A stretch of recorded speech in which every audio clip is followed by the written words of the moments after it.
He was so proud of being Indian. I think for him, it was a way to be something other than just a Finch.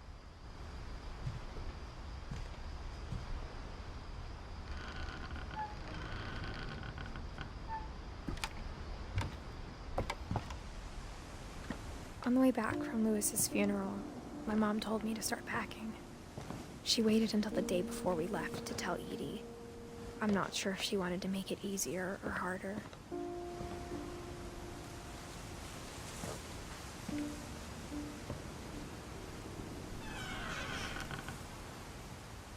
I wish we'd stayed.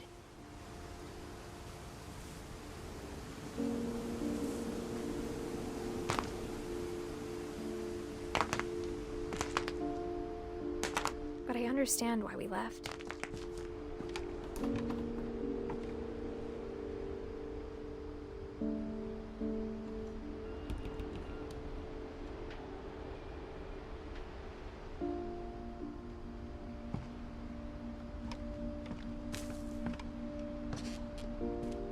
My mom ended up leaving everything behind.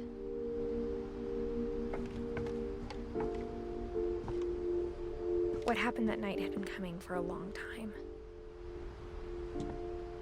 Maybe it should have come sooner.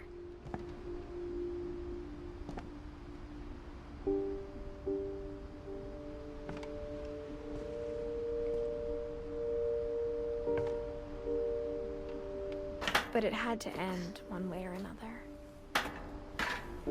All that's left now is to tell you about that last night.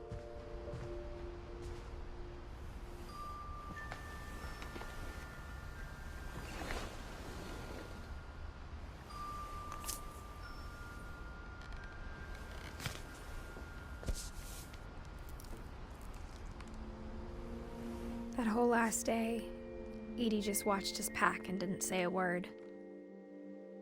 Until supper, when she raised her glass and said, "To our final night together, and all our final nights apart." Grandma, you know what I said about alcohol. Some of your medications are very Edith, specific. I left a present for you in the hallway.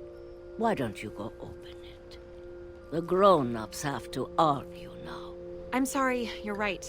We're all leaving tomorrow. Let's just enjoy our last... I'm not leaving. Edith, you're excused.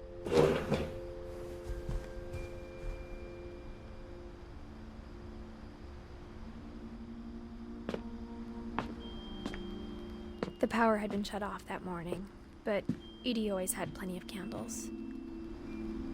When my mom sealed the library, I don't think she knew about the other entrance. Or that Edie had a key to it.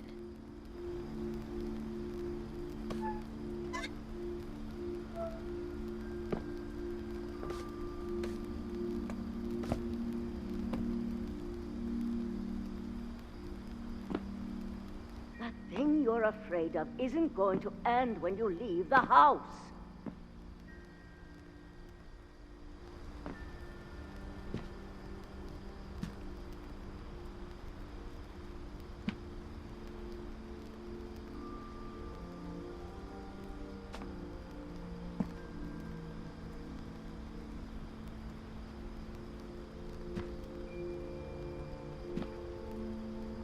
Edith has a right to know these stories. My children are dead because of your stories. I think it's best if Edith and I leave tonight.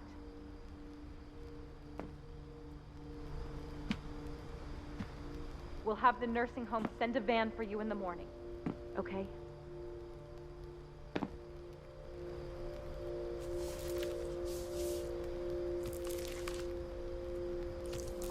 Dear Edith, there's so many stories I wish I could tell you, but there's only time for one.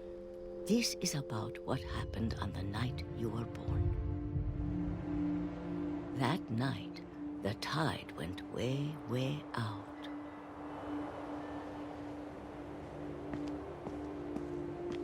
It was the first and last time I ever saw the old house aground.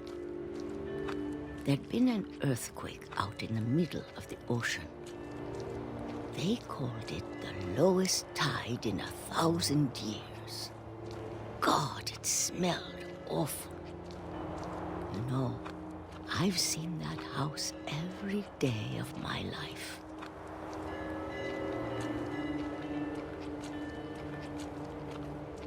But I never thought I'd go back to it.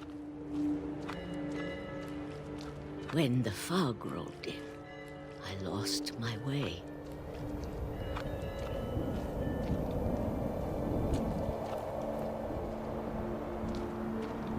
I got turned around.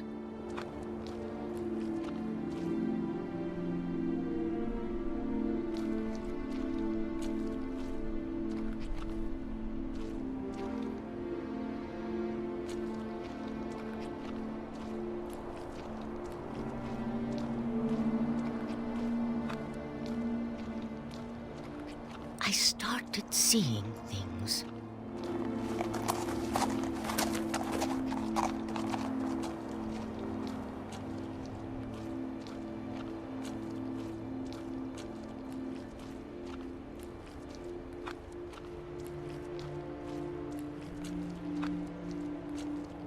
Things I'd forgotten had ever existed.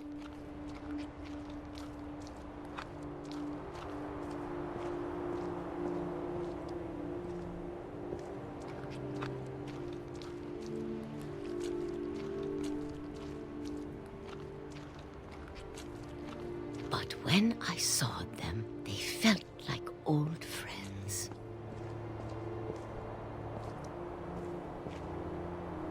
That night, a lot of things came back to me.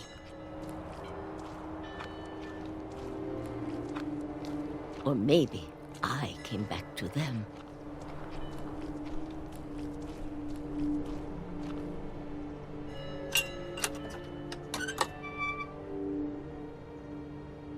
Things I can't explain, but that I need you to try and... Edith, what are you doing in here? It's mine. Edith! Mom, you're gonna rip it! Let go! I kicked and screamed, but Mom dragged me to the car.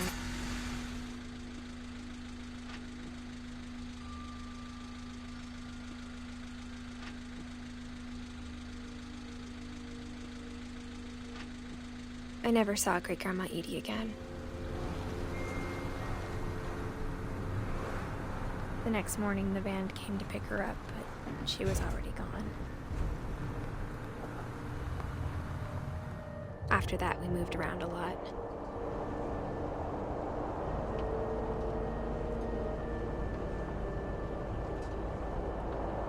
We both tried to make the best of it.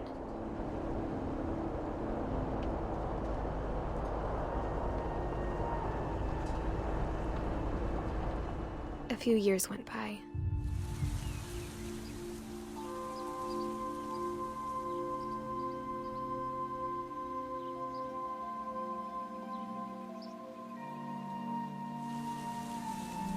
My mom didn't like to talk about it, but she started getting sick a lot. The rest happened pretty quickly.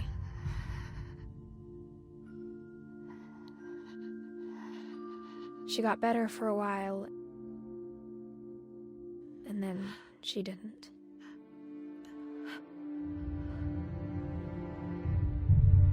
And then I was alone.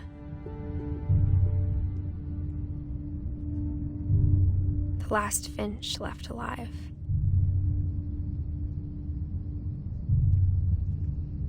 Until I found out about you. I'm still not sure what to tell you about all this. If we lived forever, maybe we'd have time to understand things. But as it is, I think the best we can do is try to open our eyes. And appreciate how strange and brief all of this is.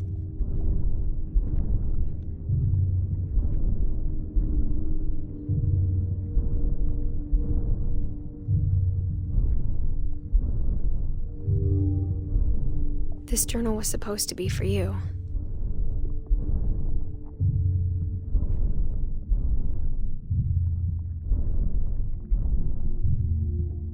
But now I hope hope you'll never see it.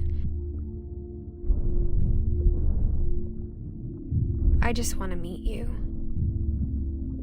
and tell you all these stories myself.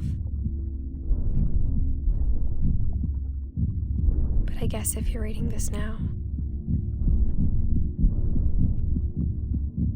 things didn't work out that way.